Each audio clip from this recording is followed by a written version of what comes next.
I've often had trouble with the fact that in D&D you gain a level and you gain some power, but really you've only killed a bandit or two. And sometimes you gain feats, something mystical, something extra planar, maybe extra powerful, something different that even if a commoner or a guard slew 30 goblins, they wouldn't be able to necessarily achieve that sort of power. It doesn't make sense, right? So, here's the solution. In my world, I tried to puzzle over this and come up with a good answer for why are the heroes so much more powerful rather, than say anybody else? What makes them different and special? In a little bit, we're going to see a clip from the game that I recorded about a week ago. This is from my actual D&D campaign, and it'll kind of show you how this played out in the real game, so you can try it yourself. But I'm just going to give you the abbreviated version in case you don't want to watch that part. So player levels in a real world sense, as in I've killed 3 goblins, so now I'm stronger, faster, smarter. Doesn't make sense, but nonetheless, that's how the player levels work. You can add ability scores, get feats, wield different magical, mystical powers. That's good. So in my world, the way I've approached this is players are connected to the land in a real way that is unique to them. In my world, the word hero, while used widely, and is you kind of understand, okay, that's a hero. That's you can look at them like adventurers. You can tell, oh, he's a hero. He's stronger, better, faster. Something about him is different. In my world, that's not just an accolade or a title. That's a real difference in terms of common folk versus people who are called heroes. Heroes have this ability to draw from whatever plane they're on and gain power from it. This sort of includes interacting with the peoples and life forms that are on it, doing things. Meaning that as your heroes are kind of interacting with your world, they're drawing power from the land itself, drawing power from like the planar alignments to gain strength, gain intelligence. They're not necessarily aware that this is how they're gaining power, but it's how they're gaining power. And in my world, and you can figure this out however you like, if you like this idea, my heroes are descended from original champions. So long ago, there is this great war between the gods of the upper planes and the gods of the lower planes, and it started and spilled out on many other planes, but it started on the material plane.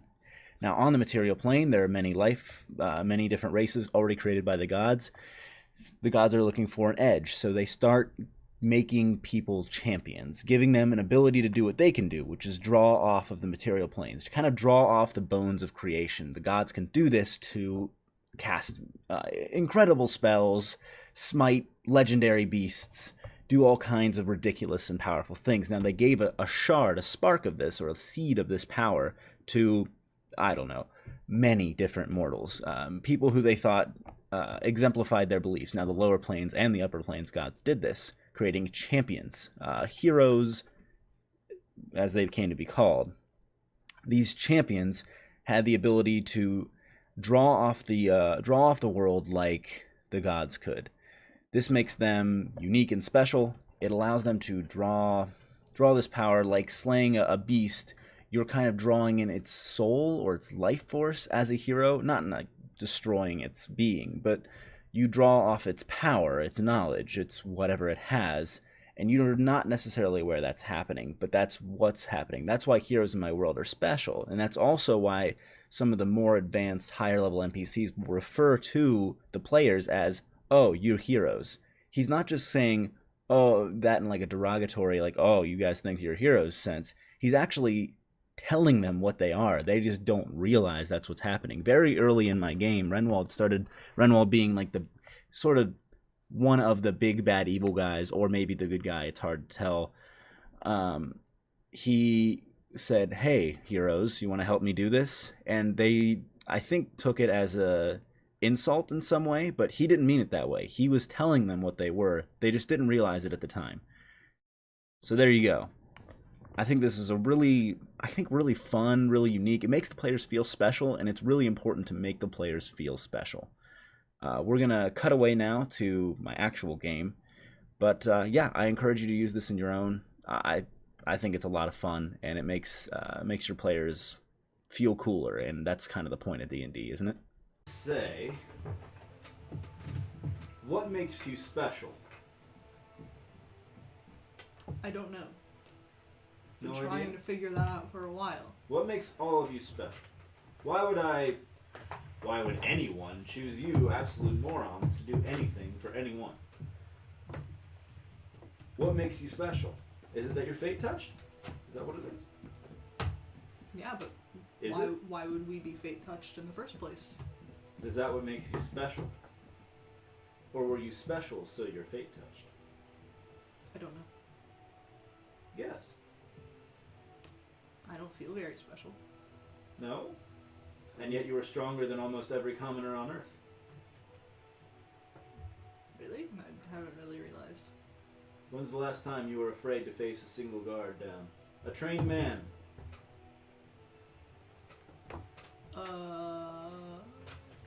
You've killed scores of individual warriors. Do you not feel like you are more powerful than they?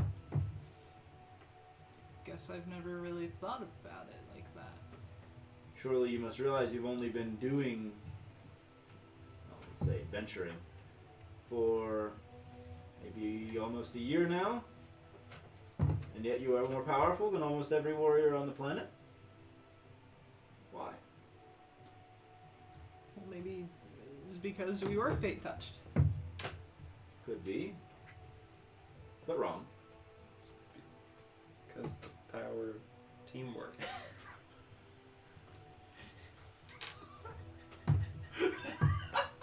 You can't kill us here! I can try.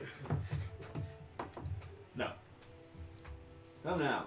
What makes you special? Other more powerful beings? Maybe. No. I'm really good at reading. No. You. In a way, but no. Why you guys? Why would anyone choose willingly to pick up this band of morons and make them great heroes of the land? They wouldn't. I feel attacked by the DM. Yeah, feeling a little insulted. Try to remain in character, friends. Yeah, my character would literally say that. They wouldn't. You're right, they wouldn't. So what makes you special? Why bother? What's the point of all this? Why would I not simply seek out and try to coerce Amber into helping me instead of you guys? I don't know. Maybe something from our past. Maybe something in our... Nailed it. Something from your past, but not your past. Someone else's from a long time ago. So you're saying we're like descendants from great There people. we go. I've traced my family tree back pretty far. No, you haven't. Your family tree goes a lot farther back than most of you realize. I don't know my family. I do.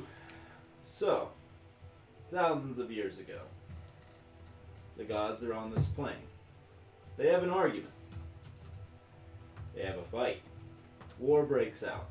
The gods choose several champions, each of them do, to lead them. They changed these mortals in a way that bound them to the planes themselves, and to us, gods in general.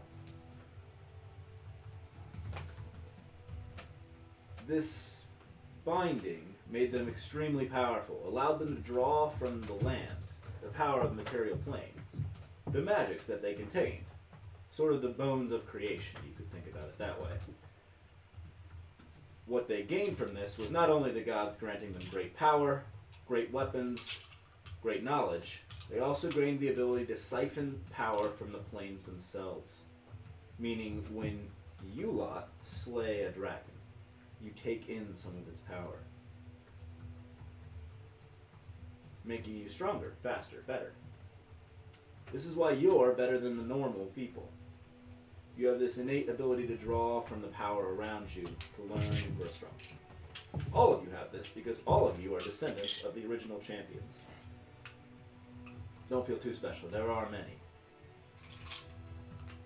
But I've never consciously done this or been aware of it. You don't need to be aware of it. It's just something you have the power to do, which makes you extremely special. Are you a champion? I used to be. You're plenty powerful enough to be. I know. It's because I've had many years to draw on this. Most, let's say the descendants, most descendants, like yourselves, don't live for more than your normal lifespan. I have lived far outside my normal lifespan. I've been able to draw from the power, like you have. Say, you've gotten as powerful as you are in, say, a year. I've lived for thousands. So you can see the difference between you and I. So why are you telling us this? Why does it even matter? Because it's important for you to know what the point of your existence is. You hold a very special part in the world. It's why I'm working with you at all. It's why I've said I've killed people like you before. Not that you're fake touched. It's because you're descendants. You will also find, and I feel very comfortable telling you this, should you find other descendants and kill them, you will gain far greater power than if you were to slay a dragon. Okay. But why do we even exist in the first place? I thought you just wanted us to... It was a mistake. The gods didn't intend this. They thought that only their champions would contain this power. But it turns out when you change them, change their souls to do this, to siphon off of the power around them, one, they can't be undone. This power cannot be undone. You are this way forever. And so are all of your children, and their children, on down the line. Forever. What was your question? Why does this matter? It's important for you to know why you're getting so strong so quick. Also about your role in the world. I'm trying to tell you you're more important than the normal common rabble. You don't need to care about them quite as much. You're better than them. Hey, thanks so much for watching this video. Feel free to check me out on Twitch, Twitter, or subscribe to me here on YouTube and click that bell to see more of the stuff I'm doing. I upload semi-frequently, hopefully getting more frequently as time goes on. Anyway, thank you so much for spending some of your time here. See ya!